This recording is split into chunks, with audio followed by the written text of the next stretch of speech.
Saya mohon izin untuk jawab soalan ini bersama-sama dengan soalan nombor 40.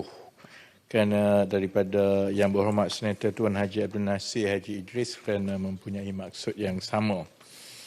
Untuk makluman ahli yang berhormat, berdasarkan survei pendapatan isi rumah HIS yang paling terkini adalah untuk tahun 2022, kadar kemiskinan tegar di negara ini telah berkurang daripada anggaran 1% pada 2020 kepada 0.2% pada tahun 2022, iaitu sebanyak 18,445 isi rumah. Dalam hubungan ini, kerajaan berusaha untuk melaksanakan anjakan besar melalui pemberian bantuan secara bersasar kepada golongan yang memerlukan. Oleh yang demikian, kerajaan telah memutuskan untuk mewujudkan pangkalan data utama atau PADU yang berperanan sebagai pangkalan data komprehensif untuk membantu kerajaan merangka dasar dan program pembangunan termasuk program sosioekonomi dan membasmi kemiskinan secara menyeluruh tanpa pertindihan berbanding dengan apa yang ada sekarang. InsyaAllah sistem PADU ini dijangka sedia untuk digunakan secara berperingkat mulai Januari 2024. Bagi menoktahkan kemiskinan secara segera, kerajaan juga mengusahakan dengan membantu ketua-ketua isi rumah dari miskin tegar ini untuk keluar daripada cengkaman kemiskinan melalui beberapa program sedia ada, termasuk juga program intervensi yang baru seperti program Inisiatif Pendapatan Rakyat IPR yang merupakan pelengkap kepada program-program pembasmian kemiskinan yang telah dilaksanakan selama ini oleh pelbagai kementerian dan agensi.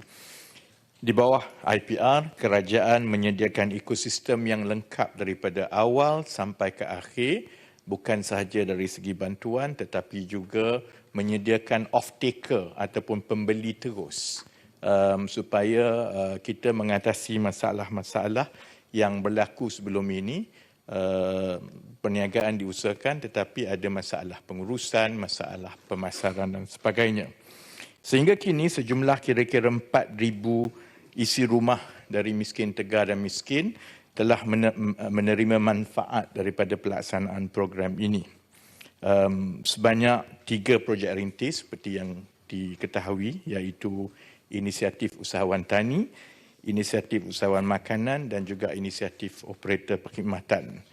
Dan ia dibuka selain daripada berdasarkan pangkalan data sedia ada, ia juga dibuka kepada pemohon-pemohon. Dan sehingga 21 November 2023, sejumlah 132,404 permohonan telah diterima. Setelah disaring, kemudian kita akan semak silang sejumlah 49,687 individu daripada kategori berpendapatan rendah yang layak dipadankan dengan ketiga-tiga inisiatif tersebut. 1 minit saja lagi sebelum ditegur. Untuk Inisiatif Usahawan Tani atau INTAN, sejumlah 1,020 peserta telah diluluskan dalam tempoh 6 bulan sejak dilancarkan. Telah dilaksanakan di 15 lokasi berkeluasan 818 ekar dengan melibatkan kos keseluruhan 92.6 juta kerana ia adalah program menyelam sambil minum air. Selain daripada kita membantu miskin tegar, kita juga menambah bekalan makanan. Jadi ia pelaburan di dalam infrastruktur makanan negara. Dan lebih banyak kerajaan-kerajaan negeri yang memberikan tanah, lebih banyak yang akan mendapat manfaat. Saya selalu ditanya kenapa bukan di kawasan saya, kenapa di kawasan itu. Sebenarnya dia bergantung pada kerajaan negeri dan agensi. Kerana kita perlukan tanah dan setakat ini yang paling ke depan memberikan tanah adalah Sabah. Maka penerima yang paling banyak adalah di Sabah. Sebab itu saya seru semua kerajaan negeri, kami berterusan minta tanah dan ia tidak melibatkan apa-apa kos kepada kerajaan negeri, hanya perlu berikan tanah, termasuklah juga agensi kerajaan persekutuan dan lain-lain. Satu lagi yang sering menjadi rujukan adalah Inisiatif Usahawan Makanan ataupun INSAN. Setakat projek rintis, kita lakukan projek rintis terlebih dahulu sebanyak 100 peserta Dan sekarang ini kita menunggu kelulusan MOF untuk tender terbuka pembekalan untuk 4,900 lagi. Akhir sekali. Sebab dia dah tengok dah lebih seminit. Untuk Kelantan, sejumlah 273 golongan sasar daripada Kelantan, miskin, tegar dan juga B40 telah mendapat manfaat ini. Dan dari segi hasilnya, ada yang mendapat sehingga RM12,000 ke RM13,000 sebulan. Dan memang setiap inisiatif IPR ini meletakkan lantai pendapatan, iaitu ia sekurang-kurangnya menjana RM2,000 sebulan dan ia dipantau melalui app. Jadi kita tahu berapa hari ini dia jual, berapa dia dapat dan sebagainya. Dan setakat ini memang ia berjaya memenuhi desain program itu.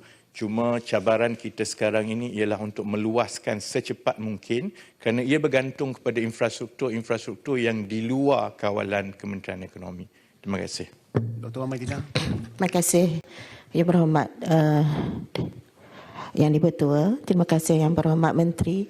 Dari jawapan tadi kita mendapati bahawa tidak sampai 50% daripada pemohon inisiatif IPR ini yang diterima. Selebihnya ditolak. Jadi saya nak tahu apakah faktor permohonan ini ditolak dan apakah inisiatif baharu yang telah diberikan ataupun akan diberikan kepada mereka untuk memastikan mereka ini juga dapat dibantu. Terima kasih. Terima kasih. Yang Berhormat, kita menggunakan pelbagai saluran dan sumber maklumat untuk menentukan dan menyasarkan penerima. Satu sumber maklumat yang selalu digunakan ialah data e-Kasih. Satu lagi ialah yang dibuka kepada orang ramai. Itu yang mendapat permohonan sehingga 129,000.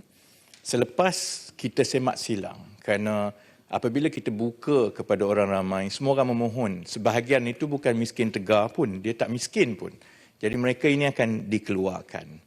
Kemudian daripada 49,000 itu, mereka berada dalam queue kerana bila ada projek atau infrastruktur itu di kawasan itu, maka mereka akan dipadankan. Daripada pengalaman Kementerian Ekonomi setakat ini, sebenarnya setelah kita melalui 2-3 pusingan untuk memadankan dan membuat tawaran, sebenarnya tak sampai dalam 20% yang mereka yang mula-mula mendaftar kemudian akan terima. Kerana masa dia mendaftar tu dia nak semualah, semua bantuan yang kerajaan ada ni dia nak masuk. Tapi apabila telah ada contohnya di Machang, Kelantan, apabila kita buat insan, kita ada lebih kurang 10 orang yang mendaftar awal-awal. Apabila kita buka kepada 5 peluang, semua tak berminat. Jadi kita terpaksa iklankan sekali lagi dan semak silang sekali lagi. Jadi proses ini akan berterusan. Sebab itu kita berharap dengan padu nanti, itu akan mengurangkan pusingan-pusingan kerja-kerja pentadbiran untuk kenal pasti, tawar, ditolak, cari lagi. Jadi pandangan saya, dia bukan soal ditolak. Soal mencari penerima yang betul-betul pada ketika itu betul nak dan memenuhi kriteria-kriterianya. Terima kasih. Terima kasih. Untuk saya kursi. Soalan pertama saya ialah 18,000 isi rumah Malaysia Tegar. Adakah ini termasuk juga masyarakat asli, Yang Berhormat Menteri? Yang keduanya ialah apakah inisiatif IPR tadi juga telah sampai kepada masyarakat asli? Terima kasih. Terima kasih Yang Berhormat. Daripada angka 18,445 itu, yes, memang termasuk juga daripada isi rumah orang asli dan nisbahnya itu agak besar, saya boleh maklumkan. Setakat pelaksanaan kita sehingga 9 bulan, kalau kita lihat kepada IPR, kenapa dia berbeza dengan program-program sedemikian ini, ialah kerana dia melibatkan skala. Satu tempat kita buka 20 hektar tanah untuk 50 orang dan ia diuruskan secara tersusun oleh pengurus teknikal, dan ada off-taker dan sebagainya. Saya perlu akui bahawa kita memang ada masalah untuk melakukan program seperti itu dengan masyarakat orang asli. Sebahagiannya kerana tempatnya, sebahagiannya kerana perubahan dari segi amalan biasa kepada sesuatu yang tersusun itu, ada tempat yang berjaya dan ada tempat yang tidak berjaya. Sebab itu, selain daripada IPR, Kementerian Ekonomi memang memperuntukkan perbelanjaan setiap tahun melalui satu lagi program basmi kemiskinan yang telah berjalan sebelum ini, iaitu Basmi Miskin Tegar, dan kebanyakan daripada orang asli dimasukkan di dalam ini. Dia tidak melibatkan skala, dia satu persatu, tetapi memang kita akan terus berdepan dengan cabaran kerana tanpa skala, dengan izin Datuk Yang di-Pertua, is not sustainable in the long run. Jadi akhir sekali untuk di Gua Musang dan kawasan-kawasan di Kelantan contohnya, kita sekarang ini sedang mengusahakan untuk melatih mereka mencari profession, baiki kereta, tapi dia kena keluar daripada kawasan dia lah. Yang itu yang sekarang ini sedang diusahakan secara berkala. Terima kasih Tuan Yang di-Pertua. Saya jemput Dr. Hatam bin Mat Ramli. Terima kasih. Yang itu soalan saya nombor 10. Lebih Menteri.